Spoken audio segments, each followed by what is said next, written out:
শরীর খারাপ, নড়তে পারছে না, হসপিটালে গেছে, তবুও দেখো ভিডিও করার কথা কিন্তু বলেনি, টাইম টু টাইম ভিডিও ঠিক হয়েই যাচ্ছে। আর তো কন্টেন্ট নেই, এসব করেই তো ভিউটা কামাতে হবে, এত টাকা পয়সা রাখবে কোথায় কে জানে।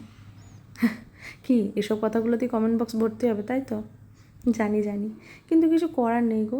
আমি নিজেও দেখবো প্লাস তোমাদেরও দেখাবো, কারণ সবাই তো আর আমার খারাপ চায় না, কিছু কিছু জন আমার ভালো, বরং বেশিরভাগ লোকই আমার ভালোই চায়। তো তাদের সঙ্গে আমি শেয়ার করছি, মানে আমার যখন আমি সব কিছুটা ভালো মন্দ সব কিছু তোমাদের সঙ্গে শেয়ার করি, তো এইটা শরীর খারাপটা কেন শেয়ার করবো না, তাই না? তো দেখো এই হয়েছিল আমার হাল অবস্থা, ঠিক আছে? এমন শরীর খারাপ হয়েছিল যে নেবুলাইজার দিতে হয়েছিল। ডক্টর দেখাতেই সঙ্গে সঙ্গে বলেছেন ইমিডিয়েট ওনাকে নেবুলাইজার দিতে হবে, কারণ চোখ মুখের অবস্থা ভালো লাগছে না। তো 3 বোতল মতো স্যালাইনও টেনেছি, তার সাথে নেবুলাইজার একসঙ্গে, মানে যাচ্ছে তাই অবস্থা হয়ে গেছিলো আমার।